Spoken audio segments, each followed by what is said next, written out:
With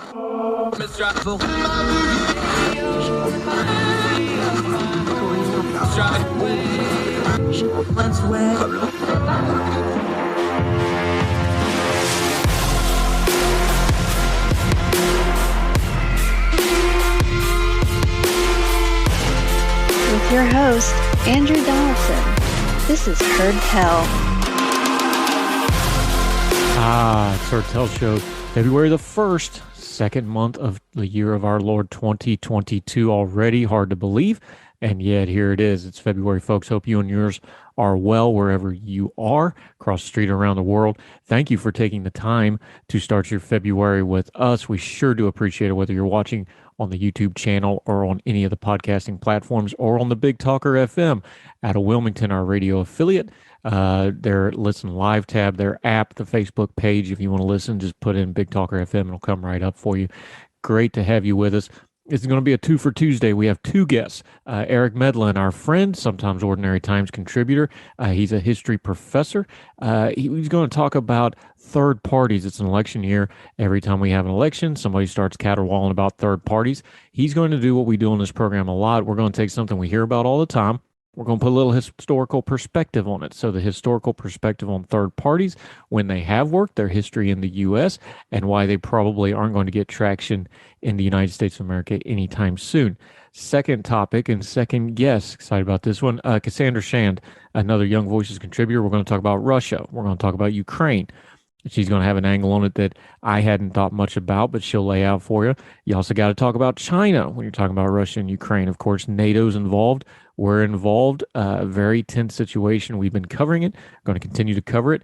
And Cassandra Shand from Young Voices is going to be a guest too. So a 2 for Tuesday, two guests today. Going to cover a lot of ground on two very important topics.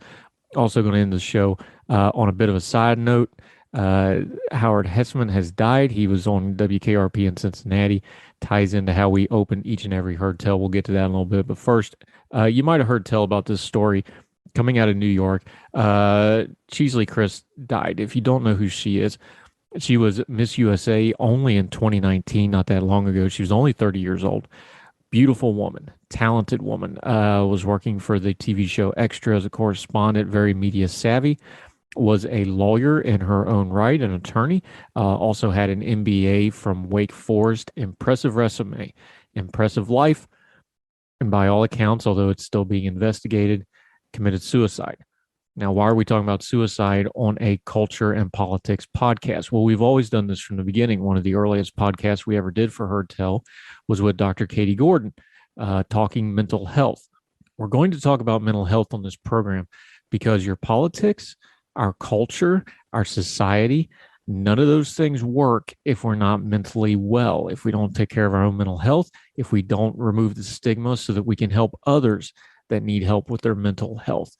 The thing about mental health and people who struggle with their mental health is these have blast radiuses. These are things that tear up families, they tear up communities, they overrun healthcare providers. They affect the criminal justice system. How many people do we have in our prisons?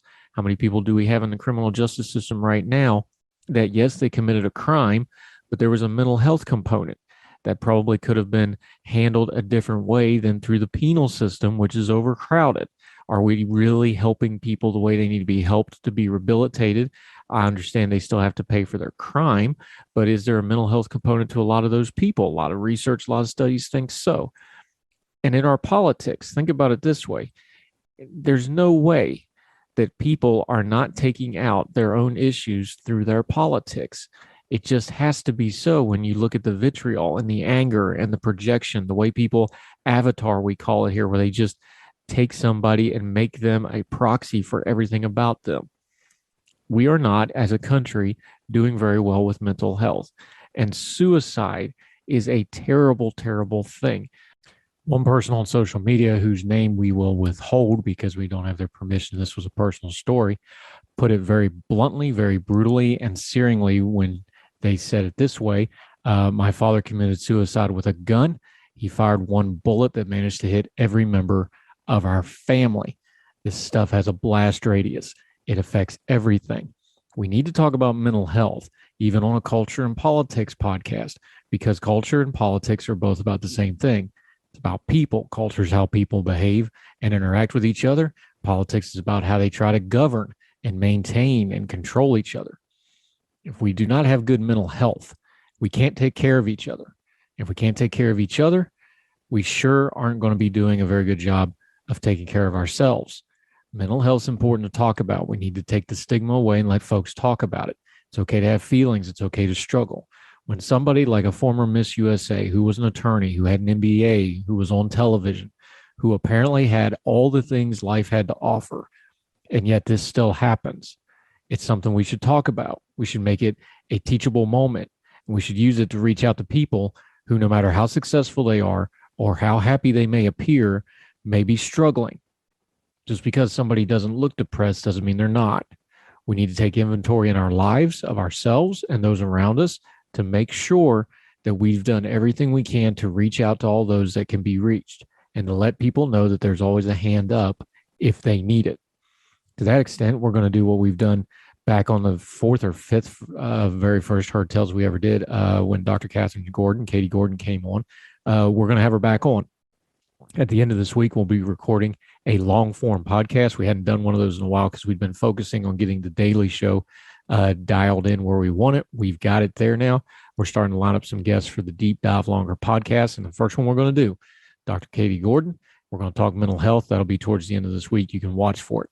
But in the meantime, take care of each other, take care of yourselves, check on each other, make sure we're all in this together. Because in the end of it all, people is the most important part of this life. And we need to make sure we treat them preciously every single life. Take care of yourselves, take care of your families, and that'll make a better community, a better nation, and a better world. We're going to keep talking about mental health here on Heard Tell because it's that important. Because we don't want to lose a single one of you to something like just not having somebody to turn to when you really, really need help. We're going to talk normal culture and politics next. Two great guests today, a little different program, but it's worth our time. We're going to delve into some important topics with them. More Heard Tell right after this.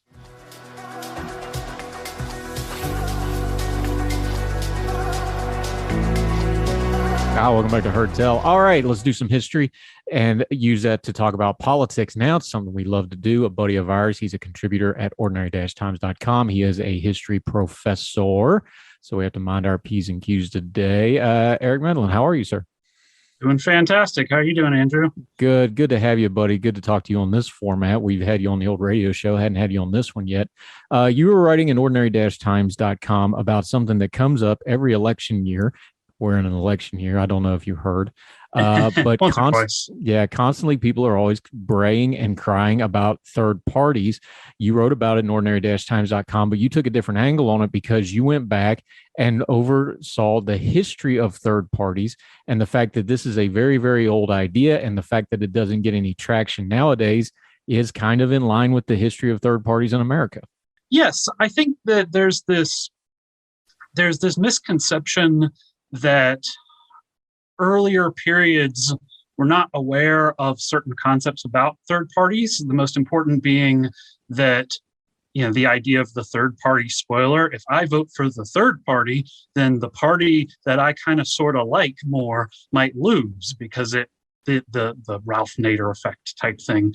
And it's almost like people think that this idea was invented in 2000, but from the very beginning of political parties, people knew that. And the idea of the spoiler was a concern and has always been a concern for third parties ever since they started back in the 1830s. You could argue that they started in the 1830s with the anti-Masonic party. So my piece was about how third parties have emerged because they play an important role in political history. The Republican Party kind of sort of started as a third party, and there have been other really successful third parties in history. So my piece was about how those third parties rose, how they came to prominence, and how they affected the system, and how I don't think that's going to happen this time around. Talk about that anti-Masonic party, because that really was kind of the first outsider party this is really early on in American history, but it did set the tone for kind of outliers trying to start something and then it just kind of peters out. But that's something we see all the way up through the modern era. Oh, yes. Anti-Masonic Party was basically based on a conspiracy theory, based on the idea that the Masons were running the country and that you needed a new political party because more or less the two parties that were in charge at the time were beholden to Masonic interests. And that's the theme that you see a lot with these third parties. Both parties that are in existence, there are usually two parties in American history.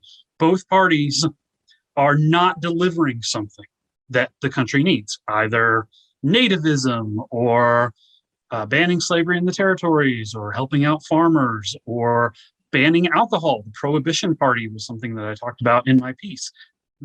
Democrats aren't banning alcohol. Republicans aren't banning alcohol. Let's form a party that's going to ban alcohol. Let's form a party that's going to stop Masonic influence in American life. Start a party that's going to reduce immigration, things like that. You need this theme, this political project that the two parties are not responding to. And I'm not happy with the political system which we have now. Lots of people are not happy with the political system. Congress is less popular than root canals, blah, blah, blah, blah, blah. But you need that central theme that makes it not helpful to vote for either party. So you don't care if you're a spoiler. Yeah, and the other problem of that is if it's a single issue party, the shelf life is going to be really short because we know prohibition didn't last very long, got overturned. Immigration comes and goes, but if that's all your party's doing, it's probably not going to get a wider base of traction because both parties already have kind of entrenched policies on those things. These single interest parties are never going to work. And then the flip side of that coin is we've seen more of a populist bend and a cry for a populist party lately, but that's not new either. That's actually pretty part and parcel to American politics, especially in the last 120 odd years. Exactly. And the Populist Party, that was one of my main examples of a successful party. They were successful because they took over a party that existed at the time, the Democratic Party. The Democrats found an issue and a candidate that would basically take over the populists, the Silver Question and William Jennings Bryan. And the populists mostly don't run a candidate in 1896 like they had planned to for the previous 4 years. That's the trial run, the successful archetype of a successful third party is basically not a third party that exists for a long time. The Prohibition Party that you mentioned, it exists today. I looked it up, and the leader's name is Phil Collins. He doesn't get that many votes every year, but he does exist, and he does. The party does try to run. I'm assuming he's not in the air tonight, Phil Collins. We'll just assume that. Yeah. Talking to Eric Medlin, a historian, a good friend of ours, good writer. Here's the thing about these third parties, though. People keep seeming like they want them, but we always talk on this show about turning down noise, actions, not words. People say it, but they don't live it, and they don't do it in their actions when they actually end up going to the polls. When we have had third parties, we have people that do good spoiler campaigns. Ross Perot did very well considering the environment, but that's about it. So why do people keep saying they want something when they don't turn around and vote for it? I think that's a great question, and it fuels those occasional third party runs that you do see, your John Andersons, your Ross Perots. But I think it's just this unhappiness with how the political system is filled with sand in the gears and veto points, and there's a general unhappiness with how fast politics change and with how few reforms seem to happen. The system is really set against significant reforms, and so the easiest way is seen to be a third party. And if you have a third party that coalesces around the idea that both parties don't work, then you can change the political system like the populists did. I mean, 1896, they pushed for William Jennings Bryan. 1900, 1904, you have Teddy Roosevelt, you have all these progressive policies, you have Taft and Wilson, who are progressives, who introduce all these reforms.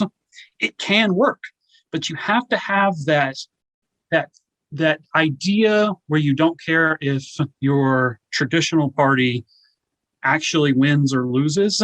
And a lot of people, even though they want change, they really view themselves as Democrats or Republicans. Yeah, we're talking to Eric Medlin, historian. When we come back, we're going to continue to delve into this third party. Instead of the caterwauling about it, we're going through history and showing how this has and hasn't worked in the past, because that's probably going to be prelude to how this is going to go in the future. Some more with Eric Medlin on Heard Tell right after this.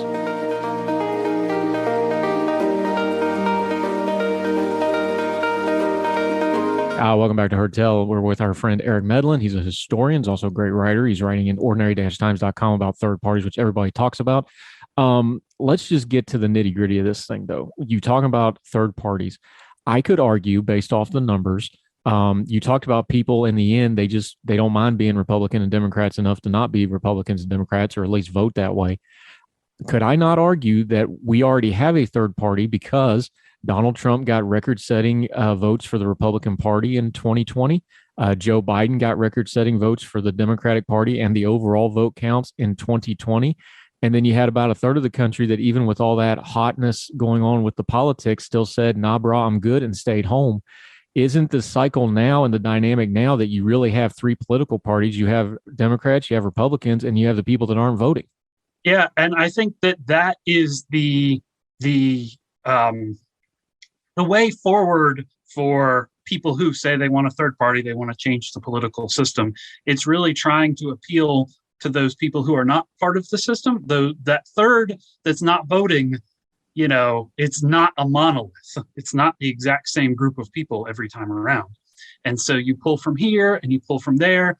And that's what I think of when you hear these narratives about, the Democratic Party is doomed by educational polarization, and they don't, the way that the Senate is structured, they don't have a chance. I think that they really, one of these days, they're going to find an issue, an approach that pulls in enough of those people who are on the sidelines, in 2016, and then they came out to vote, were on the sidelines in 2020, and then they came out to vote. The party's eventually going to find those people and start to change for the better in, I think, a way that a lot of people would be happier with.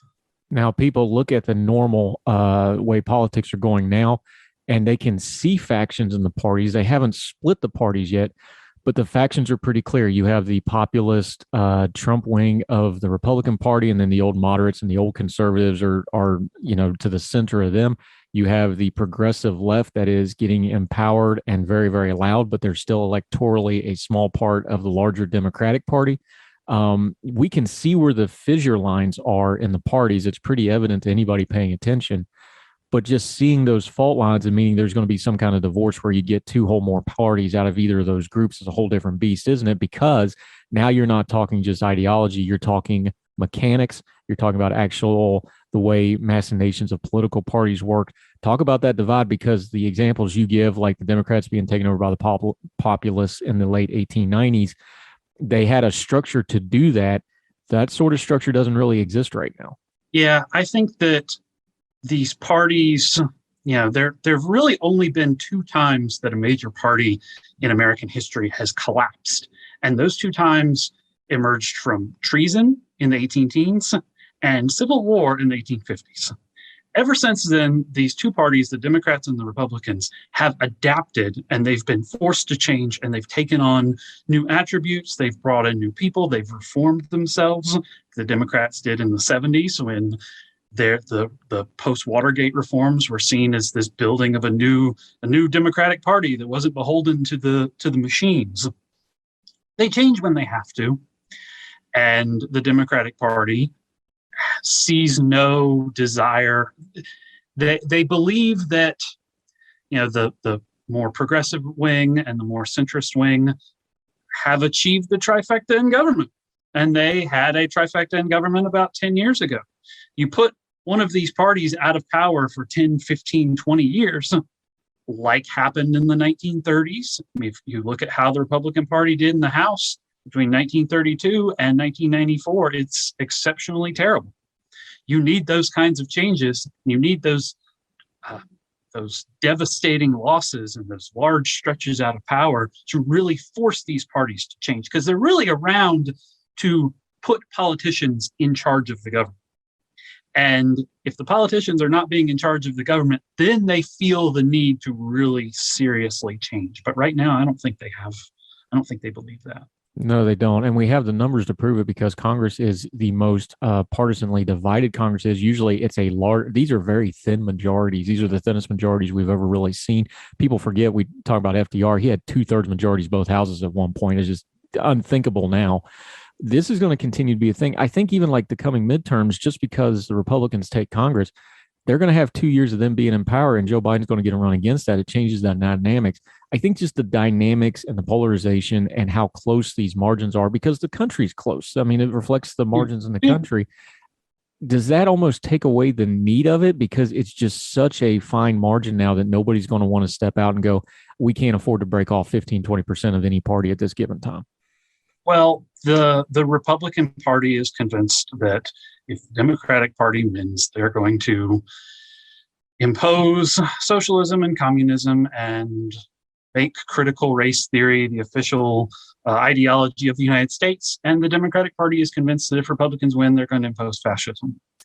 And there's really no desire to have the other party to threaten the strength of one's party and to threaten the viability of one's party, even though, as you say, the majorities are so thin. And once a party gets into power with a 50-seat majority, what are they going to do? As we've seen, a party with a 50-vote majority in the Senate, well, majority with the vice president, they have to make every single member happy, which means they don't pass very much.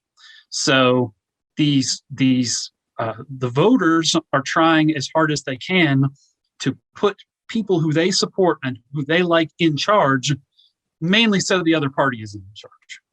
And that is a recipe for the 1870s and 1880s, when every election was a rehash of the Civil War, more so than the 1890s and the 1920s, where these strong third parties are coming up and they're challenging the main two parties. And the main two parties are saying, hey, maybe we need to change what we're going to do. Right now, I don't think they believe that. Yep, history doesn't repeat, but it rhymes. And right now we got ourselves a rap song going. Eric Medlin, our friend, our historian. You also have a great local history book out. You do a lot of local history writing. Let people know where they can follow you on social media, where you're writing, and about your book and such, so they can find you. So they can follow me at twitter.com/MedlinWrites. And this is my book, History of Franklin County, North Carolina. You can buy it on Amazon, Barnes & Noble, and online. Just Google History of Franklin County, North Carolina, Eric Medlin. And he writes for us at ordinary-times.com. He also has a Medium page. Make sure you check that out. Follow him at both places. Good guy, good writer, good perspective. Even might need to work on his home shopping network presentation there. That wasn't super smooth. We might have to work on that, my friend. For those of you watching on the YouTube channel. Eric Medlin, great job, buddy. Appreciate you. Thank you so much, Andrew. Take care. We'll have you back for sure. Thank you, sir.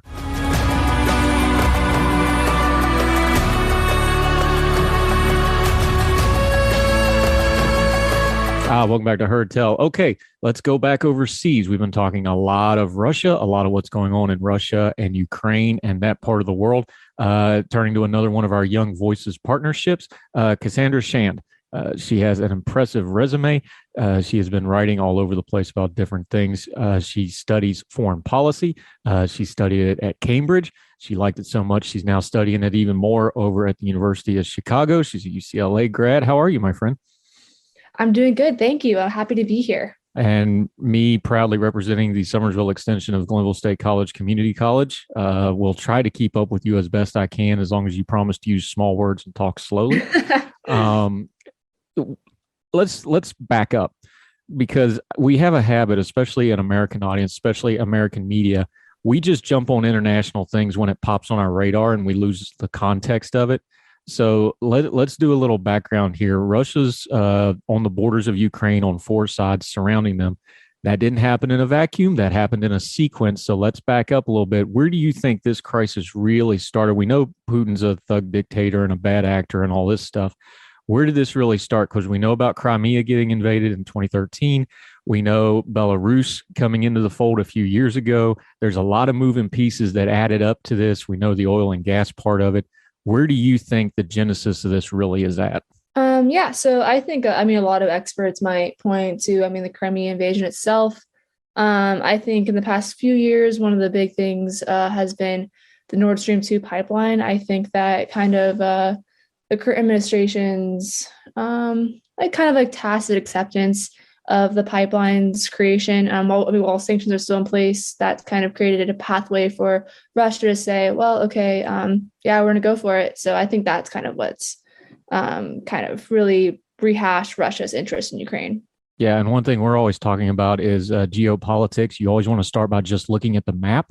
You can usually get a lot of your answers that way beyond all the politics of it. Ukraine is, the USSR always called it the breadbasket. It's a natural resource rich area, oil and gas. If you look at the map, all the pipelines, if you're going to get gas and stuff into Europe, have to go through the Ukraine. And with Nord Stream 2, it bypasses that and go into Germany. And that's why that became such a big deal. Going through Ukraine right now is the only real safeguard Ukraine has from for the open season for your Russian aggression. So I think that's why a lot of Ukrainians, the Ukrainian government was so upset at Nord Stream 2. And I think that the West, while very vocal, was not vocal enough in the past year and a half or so. And I think that's why we've seen a lot of movement since at least spring of 2021. Especially when we go back to some even more past history. At the end of the USSR, when Ukraine became independent, they had nuclear weapons from the USSR that was there. There was a lot of military bases, obviously the Black Sea bases that are now back in Russian control because of the Crimean Peninsula. The promise was they were going to give up their nukes, and the West, especially NATO, especially Western power, especially America, we would protect them if Russia ever came calling.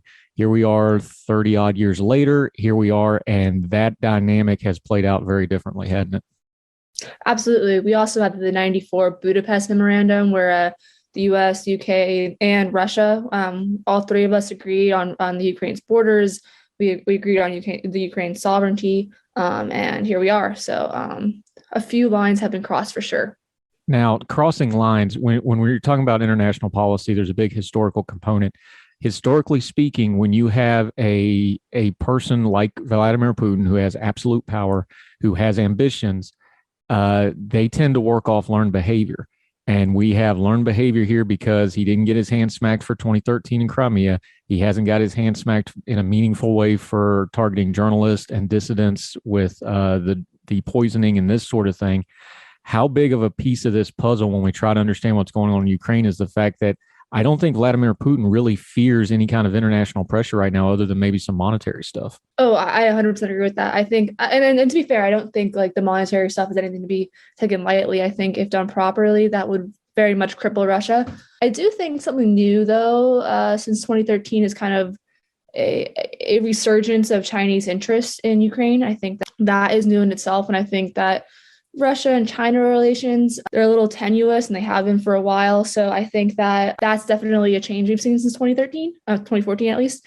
And an area that I think Russia is a little apprehensive about. Talk about that because France as well. Yeah, and talk about that because I don't think people realize, because we don't pay attention in especially American media very much about these things. China's things like their Belt and Road Initiative, like their expansions, the way they're using predatory lending in places like Africa. I know you've written about that before. We'll maybe get into that some other time. They're expanding. So when Putin's just looking at a map, he's like, well, wait a minute, you're expanding, but now you're getting into my backyard because he sees the Ukraine. He still has that imperial mindset as an old KBG guy. Is like, no, wait a minute, that's mine. And there's a big element of that here too, isn't it? Yeah, I think very much there's a clear parallel between like Russia's interest in Ukraine and China's interest in Taiwan. I think they both view both regions as kind of like their homeland, their brethren in some aspect. China and Russia both have very imperialistic ambitions. I think that China is in a stronger position currently. I personally wouldn't necessarily attribute superpower status to Russia so much as I would have maybe about the USSR. So right now, I think that they both have very similar goals in mind. I think China has a lot of investments in Ukraine, China is the Ukraine's largest trading partner. They're heavily tied. Russia's aware of this, and they're kind of walking this fine line of being like, okay, great, we kind of have China on our side with supporting us with Crimea, but also China wants to be more invested in Ukraine and on us. So it's this kind of weird tug of war that I think really puts Russia in an uncomfortable position. And so I think areas where we can kind of increase Ukraine's security, I think pitting Russia and China at each other with the Ukraine issue, that's in America's best interest, which is why I think Ukrainian sovereignty is incredibly important. As long as Ukraine exists, there's a point of hostility, clear hostility between Russia and China, which plays out in America's favor. How much of this is economic? Because we know the territorial management, we know the prestige, we know that Putin really wants that reunited USSR because he feels like it was robbed from him. This is just a lot of economics. So like you said, the thing that really differentiates Russia and China is we kind of talk about Russia's military being a paper tiger. It's not that their military isn't capable. It's that economically their military is disproportionate to what their economy can handle. When he's looking at the Ukraine, we already talked about it being the breadbasket of the USSR. This is a huge economic piece. If Russia is going to expand influence, they just have to have those economic models. And that's where you start bumping into China because they're already in there trying to get that same piece of real estate, for lack of a better term. Yeah, I think it's pretty like self-explanatory. There's only a finite amount of resources. You can't have two dominant actors after the same goal without having a little bit of strife. So yeah, I think that's the area where a lot can happen between Russia and China as far as their strategic partnership goes. And I think Ukraine is in the unfortunate position where they just are being kind of fought over. And so I think that's definitely an underlying aspect, kind of a hidden issue we have in Ukraine today that is not really discussed at all. I think there's a big focus on NATO and Russia and Ukraine, and China is just kind of there biding time. But I think if provoked, I'm not really sure what China will do. I'm not really sure what will happen behind the scenes with Russia and China, but I think they are definitely partners of convenience. And I think if maybe Russia was over on our side of the world, it could be a different story. Is it one of those things where enemy of my enemy and friend of my friend thing, but is it just inevitable because they're both so ambitious? They both have such nationalistic goals of expanding their spheres of influence. Is it just inevitable that at some point, as long as Putin's in charge, as long as Xi Jinping's in charge, at some point, you can't have those two alphas in the same room. At some point, they're going to want to test each other, aren't they? Yeah, I think another factor at play is China has a very clear historical conscience. I think that they call it the century of humiliation. Russia did for a short period of time, take advantage of kind of China's insecurity. It was being exploited by multiple Western powers, and Russia took hundreds of miles of land from China, eventually give it back. But that's just something you definitely still see in Chinese history. It's a very clear, like, Russia took this from us. Yes, we adopted communism and we kind of became closer to line with Russia, but there's still this kind of like deep-seated like anger towards past treatment. And so I think that's definitely like an aspect that's kind of in the back of a lot of Chinese policymakers' minds. I also think that, you're absolutely right. The economic and the strategic kind of adversarial interests are definitely playing a role in how both countries are kind of positioning towards each other, with the U.S. being the ultimate, like, we don't like the U.S., kind of their shared common denominator there. But without the U.S., I mean, I can't, I think it'd be pretty adversarial for sure. More Russia, more Ukraine, how China plays into that. And we're going to get a little bit into the wider world, how Europe and America is going to react to all that right after this when we come back on Herd Tip.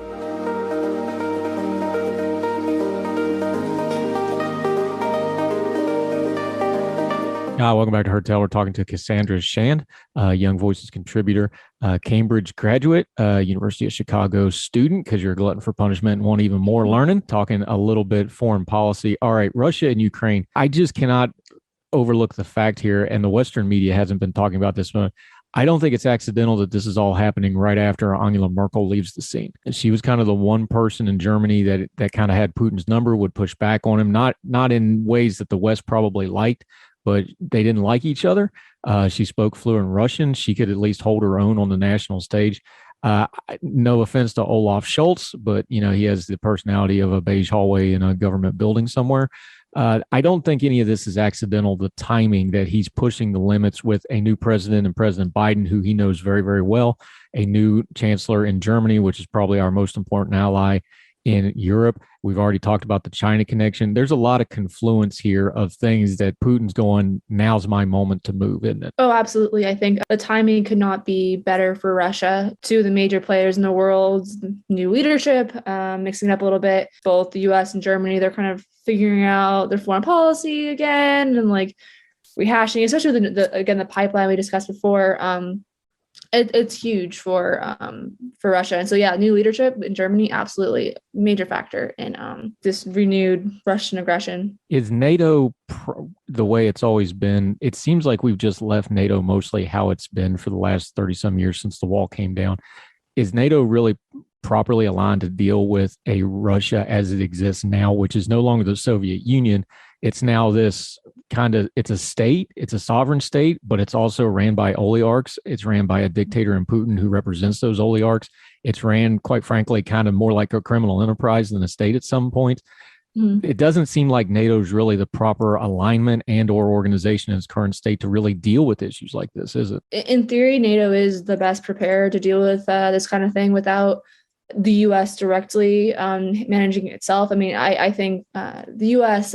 can't manage this in its entirety by itself. I think NATO is a good way of kind of walking the middle line of being involved in this conflict, but also not being the direct main player with Russia. So I think this time around, NATO hasn't really changed much, but I think that Ukraine has changed a lot more. I think that now a lot of the Ukrainian, the military is now, they have wartime experience. They've been kind of in a wartime mindset for the past 8 years now, while NATO is kind of doing the same kind of training they've done before, maybe just advancing a little more. The confluence of both of those factors kind of positions NATO and Ukraine in I'd say better positions than this time around for sure. Talk about, because you study foreign policy and you study international policy, with somebody like Putin, saving face perceptions, especially we talked about the economy of Russia is not what it's cracked up to be. He tries to build up the military to kind of compensate for that.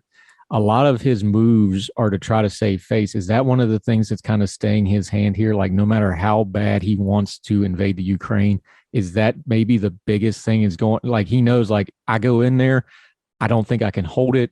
I'm going to have international pressure. Is it the saving face of what if the Ukrainians blunt us? Is that kind of the only thing kind of holding him here? I think it could kind of be perceived as both. I think to some degree, this could be just a Russian form of brinksmanship where, okay, we're going to threaten to invade Ukraine and then, give a whole shopping list of demands. Like, oh, we don't want any NATO pressure. We don't want any no new NATO encroachment towards the east, stay in the West. That could just be a way of Putin saying, hey, get out of my backyard. And I think that it probably is a reasonable fear in Putin's mind that, yes, if they do invade Ukraine and Russia is in Ukraine, can it realistically keep control over the area? I don't think so. I think that for the most part, the average Ukrainian is by far pro-West. That's the reason why we've seen such a transition of power in Ukraine since 1991. I think Putin is aware of this fact. I think we'll see what he decides to do. But I think the odds are against him for sure. Now, the brinksmanship line is exactly the one that the Ukraine has come out with the last couple of days. President Zelensky, the president of Ukraine, this is kind of the tone he's taking of, don't stop talking so much. In fact, it kind of made some headlines here. The meeting with him and President Biden, depending on which reports you read, did not go particularly well. And he came out of that meeting in European press saying, quit talking about an imminent invasion. This doesn't help. an invasion is not a foregone conclusion. That seems to be the line he's taking here. Is that him saving face, or do they really believe that, hey, we can maybe weather this out if we just let it go for a little while longer? To be quite frank, I'm not really sure. I think that, historically, just troop movements, off training scheduled troop movements have been heavily overlapped with brinksmanship.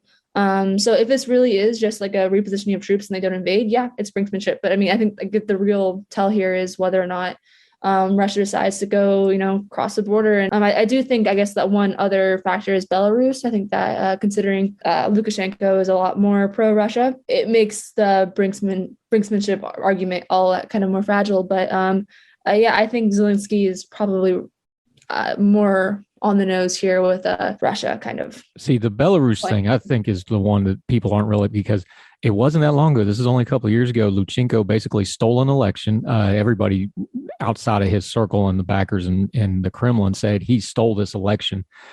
This is one of those things when you're trying to explain foreign policy to people that certain things matter. That one really mattered because now he's a wholly owned subsidiary of Putin. And if Putin wants to drive on Kiev, again, geopolitics starts with a map. All you got to do is look at Belarus. He can drive straight down into Kiev from the north now instead of the heavily fortified eastern border. That's one of those things that really, really mattered. And we didn't do a lot of supporting of something that everybody admitted was clearly wrong there. Oh, yeah, no, I 100% agree. I think no conflict in foreign policy is isolated. Everything is related, especially when you have such closely drawn borders of post-Soviet states. It definitely irks Putin on on a personal level that you have Ukraine with all these pro-democratic sentiments. I think he really wants to go back to Yanukovych era. That was like the pre-2014 Ukrainian president.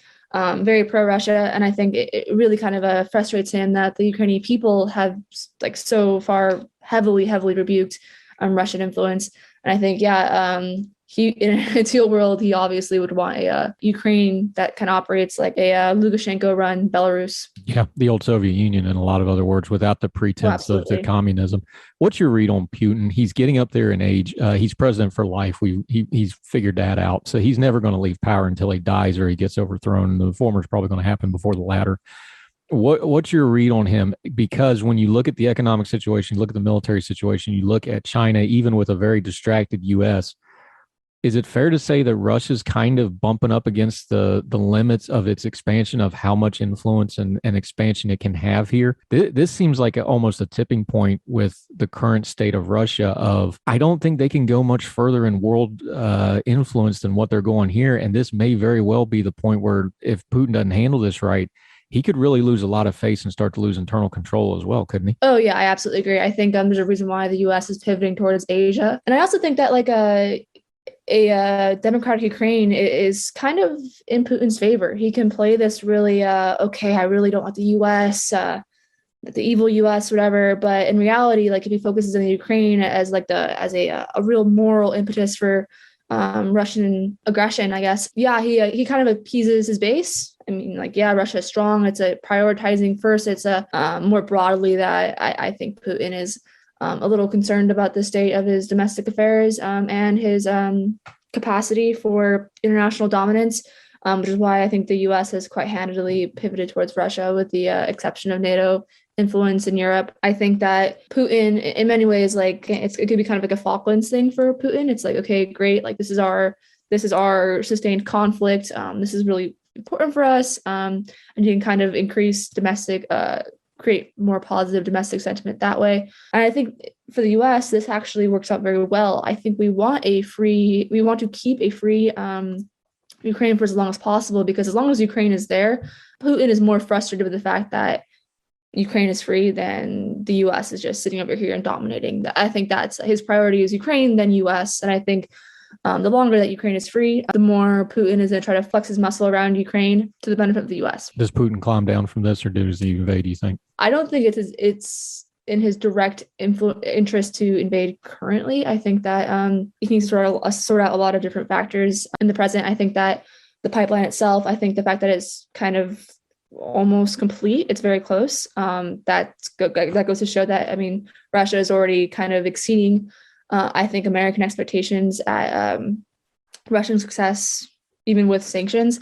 So I think that, I mean, he's positioning himself very nicely to kind of make Ukraine, as far as like a resource, less important. And so I think he's kind of increasing the opportunity. I think I think the window for invasion is further down the road. I think that right now the focus in the pipeline, getting that complete, kind of showing the rest of the world like, oh, look how cool we are. We've got these sanctions, but succeeded. That would make more sense as like being like a better move for Putin to make, and then invade down the long term. I think this most likely is an instance of brinksmanship. Let me put it this way. I hope you're right. I hope it's a brinksmanship thing. I kind of embody the fact that he's held this long, because usually if you're going to invade, you invade. You don't invade, go to the stop line and then make sure everybody sees you're getting ready to invade and then invade. That would be a weird way to do it. I know some people are talking about the winter weather over there, but that's Russians are used to winter. I don't think that's the issue at hand. So I hope you're right that it is a brinksmanship thing. We're definitely going to be talking about it a lot in the coming weeks and months. I'm sure this is not going away. Like you said, I think he sees this as one of his continuing conflict type things. Cassandra Shand, thank you so much for the time today. Let folks know where you're writing and what you're doing and how they can follow you on social media and elsewhere. Yeah, of course. You can follow me on Twitter at Cassandra Shand. I post whatever I do there. So thank you so much. Appreciate your time. We'll definitely have you back to update the story, because I don't think it's going to go away. Happy to do so. Thank you so much. And happy birthday, who celebrated a birthday a day or two ago. So happy birthday. Thank you so much, Aya. Thank you. All right. Talk to you soon. Thank you, ma'am. Thank you.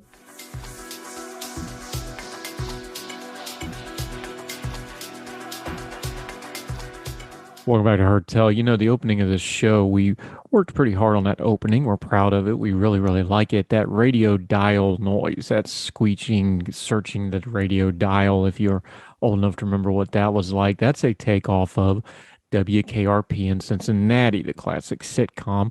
And Dr. Johnny Fever, the DJ from that show, the actor who played him, Howard Hesseman, died a couple of days ago over the weekend. He was 81, but we wanted to end the show today marking that passage. It's a great show. I remember watching it on reruns a lot. I always loved the opening of that show where they did the radio dial and the various things, and then the song about WKRP in Cincinnati. So when we first started putting together the podcast, working on the opening, that's where we took inspiration from. We made a homage, as the fancy French word for we ripped it off is. But with Howard Hesseman dying, we thought it was appropriate to mark his passing. Comedic genius, very, very funny, very talented man. He was also on a TV show called Head of the Class. It was a great show. Kind of became a counterculture figure. Interesting dude. So wanted to mark his passing since he left. That'll do it for Heard Tell today. Continue to watch us on whatever platform you're on. If you're watching on the YouTube channel, if you're listening on any of the podcasting platforms, we sure appreciate it. Make sure you share, like, leave comments, put us on your social media. It only costs you a click, but it means the world to us. We sure appreciate it. Thank you for your continued support, and we're going to keep doing it as long as you keep watching and or listening. So that'll do it for us wherever you and yours are, across the street or around the world. We hope you're well, or hope you are fed, and we'll see you tomorrow on Heard Tell. All the music on Heard Tell is provided under a Creative Content license from monstercat.com. Somos la máquina.